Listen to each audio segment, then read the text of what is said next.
Hello guys, welcome back to our channel. வீடியோக்குள்ளே போகிறதுக்கு முன்னாடி நம்ம சேனல் நீங்கள் ஃபஸ்ட் டைம் பார்க்குறீங்கன்னா மறக்காமல் சப்ஸ்கிரைப் பண்ணிக்கோங்க. இன்றைக்கான வீடியோ என்னன்னு பார்த்தீங்கன்னா சிக்கன் மிளகு வறுவல் தான் செய்ய போகிறோம். ஃபஸ்ட்டு இந்த டிஷ்ஷுக்கு தேவையானதே இந்த மசாலா தான். ஃபஸ்ட்டு அதை ரெடி பண்ணி எடுத்துக்கலாம்.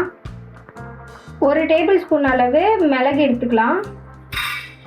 1/2 டேபிள் ஸ்பூன் அளவு சோம்பு சேர்த்துக்கலாம்.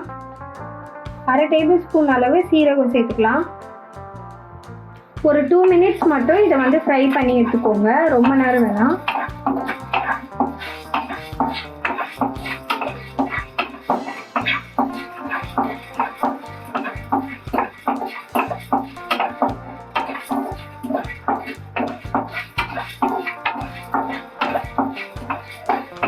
இப்போ இதை வந்து ஆறுனதுக்கப்புறம் ஒரு ஜாரில் சேர்த்து நல்லா பவுடராக எடுத்துக்கலாம். அரைச்சி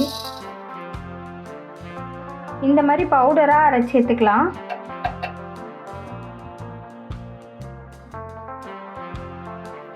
இப்போ வந்து கடாய் வச்சுட்டு 2 டேபிள் ஸ்பூன் அளவு எண்ணெய் சேர்த்துக்கலாம். ஒரு பெரிய சைஸ் வெங்காயமாக பார்த்து இந்த மாதிரி பொடிசாக கட் பண்ணி எடுத்துக்கோங்க, அதையும் சேர்த்துடலாம்.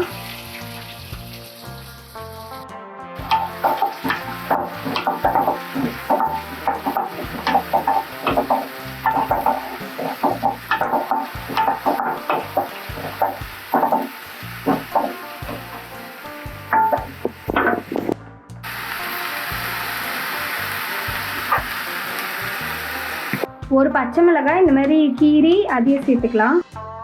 3 காஞ்ச மிளகாய் எடுத்து அதையும் சேர்த்துக்கலாம். நல்லா கலந்து விட்டுக்கோங்க, ஸ்டவ் லோ ஃப்ளேம்லேயே வச்சுட்டு. இப்போ வந்து உப்பு சேர்த்துக்கோங்க.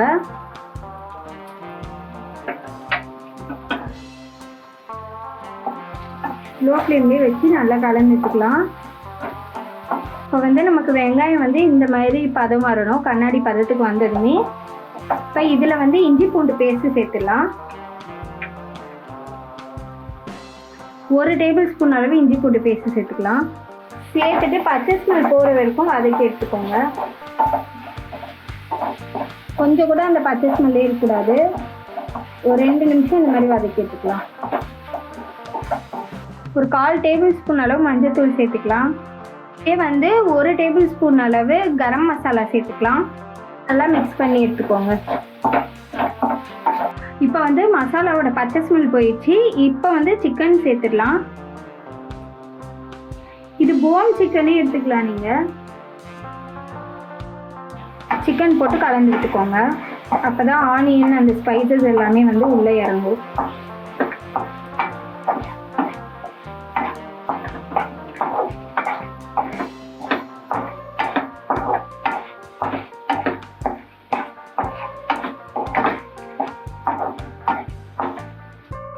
இப்போ வந்து இந்த டிஷ்ஷோட மெயினான அரைச்சி வச்சிருக்க மசாலா தான் வந்து சேர்த்துக்க போகிறோம்.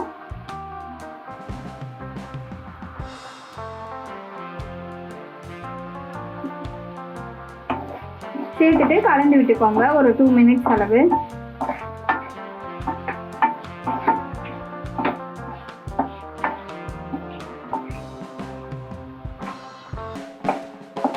இந்த டிஷ்ஷு பார்த்தீங்கன்னா நீங்கள் சாதத்துக்கு கூட வச்சு சாப்பிட்லாம், இல்லை சப்பாத்தி பூரி அந்த மாதிரி இதுக்கு கூட டிஃபன் ஐட்டம்ஸ் கூட வச்சு சாப்பிட்டுக்கலாம். ரொம்பவே டேஸ்ட்டாக இருக்கும். சளி பிடிச்சிருக்குன்னா கூட கண்டிப்பாக இதை ட்ரை பண்ணி சாப்பிட்டு பார்க்கலாம். கொஞ்சமாக தண்ணி சேர்த்துக்கலாம்.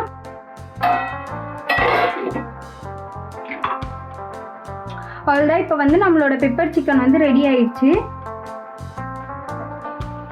ஓப்பன் பண்ணி பார்த்துக்கலாம். பாருங்கள், சூப்பராக ரெடி ஆயிடுச்சு. இது செய்கிறதுக்கு ஜஸ்ட் ஒரு 15 மினிட்ஸ் தான் உங்களுக்கு ஆகும்.